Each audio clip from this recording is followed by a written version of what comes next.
Hello friends, and welcome once again to Paul's Pictures. Today we are continuing our general overview of Lightroom, and I thought that for this video we would look more closely at some of the view options that are available to us in Lightroom. Now I've already opened the program to my main catalogue, Paul's Pictures 1, and here we're just in the general catalogue library, so that these are the thumbnails pretty much, well not pretty much, of every image in that catalogue. Now, looking at the view options, obviously we have view across here on the menu across the top here. I very rarely use this. There's a couple of things here that you can use, but I wouldn't worry too much. Our main focus today will be these four boxes along here. Now, before we get into that, I'll just go through a couple of the other view tools. Now, we can obviously we have a lot of information around the four edges here, especially down here in the bottom and the left. To get rid of all of that, we can go Shift and Tab, and that opens up, it looks very much like an old-fashioned lightbox loaded with slides. We can actually increase the size of these thumbnails, so holding down the Control key and zooming in, we can actually zoom down as far as we like to 2, or go right back to where we've got quite a lot spread across the screen. We can also choose if we like to bring back one or more of these side panels. So this one, for example, we might want to look at the metadata on this, you know, when it was basically all of this metadata information is stored in a file with or adjacent to the image, and this is basically pretty much everything you want to know about the image. So let's look at the next box along here. So obviously, as I say, we're in the grid view, and that's that box here. The next one is the Loupe View, in which we can get to view one image at a time. It will give us, we've selected that particular image there. Let's change the image, go back to Loupe View, and it will show us that image. We can scroll through them by using this, or the arrow keys, the right and left arrow keys on the computer keyboard. I use my mouse because I've got a laptop and they don't last forever. So let's go back to the grid view. Now the next is we have a compare view, and self-explanatory, it will compare two images. So it will compare the selected image, which was this rock, and with the image that is adjacent to it in the grid. If we were to, for example, let's say we wanted to compare these two rock pool pictures, not that one, you'll notice that this is more of a bright white, this is more of a grey. This was the first image we selected, this is the second one. So we go into the compare view again, and this one is the main selected image, and this is the candidate. So we might be pretty keen on using this one, but we're not 100% sure. This is a possibility, so we look at the candidate and decide what we want to do from there. So go back to the grid view again. I suppose that will be handy for some people, but I'm not a fan of that particular tool. I use what's called the survey view, which is this one here. So let's say we're looking at, we want to have a beach scene. Oh, here we've got another beach scene down here. So Control and click to select a multiple image, and then, oh, I don't know, let's go back and have a look again at these some of these rock pools. They're actually in the same area.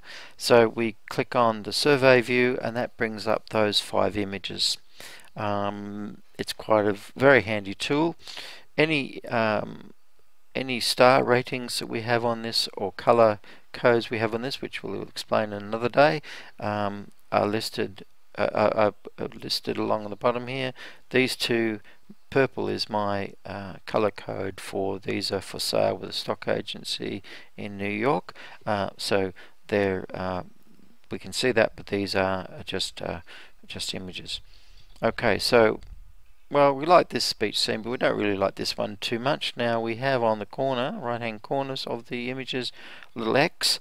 Now if we click on this X, it gets rid of that image, but it's not deleted, it's just removed from the selection that we made before we came into the survey view.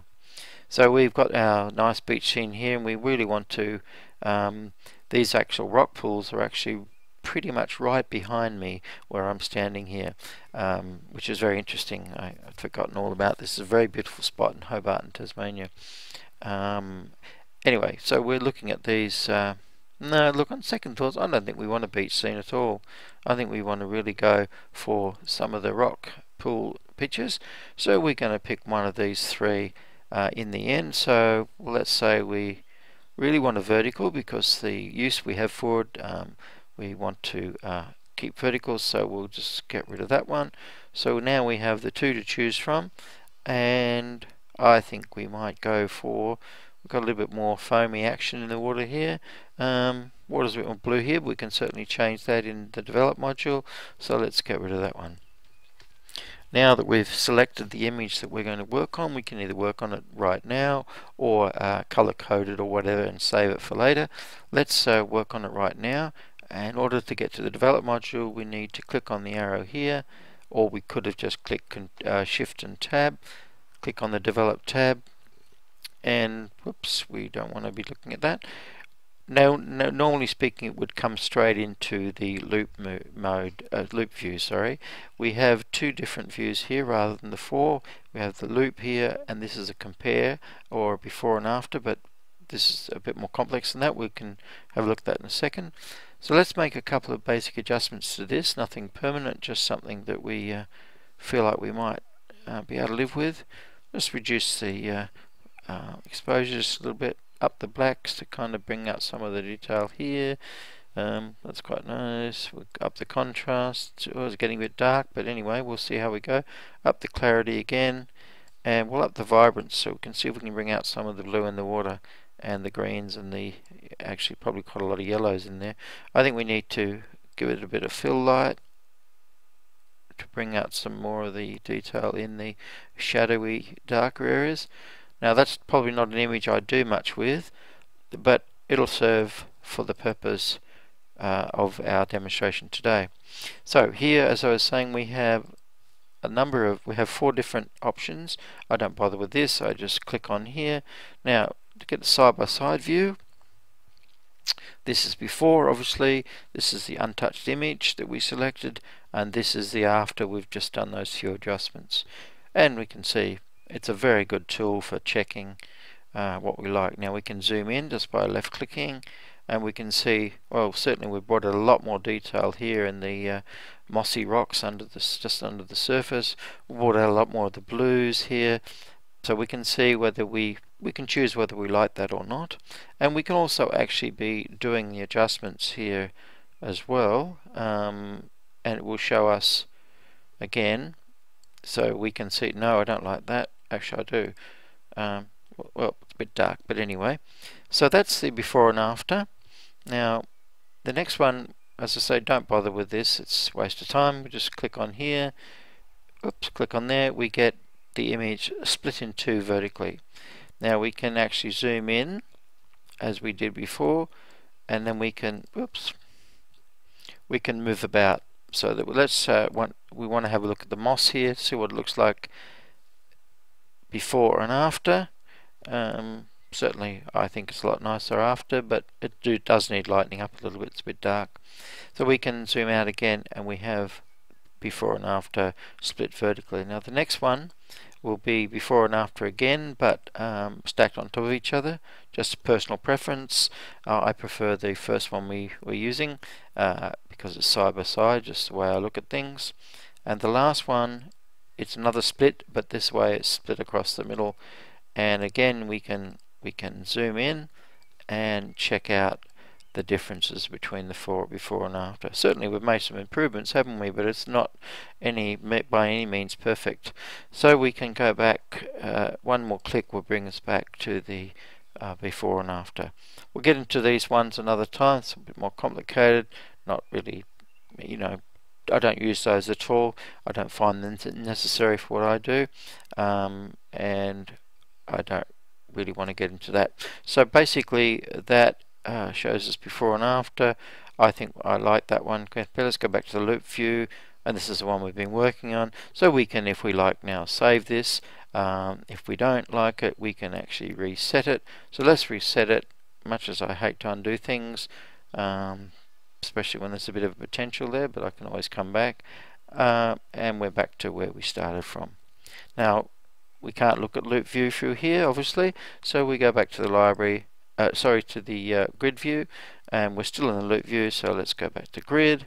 We're still got these top and side and bottom section closed. Here we have the film strip, of course, and basically like any film strip we can, or let's say we want to go straight to this one.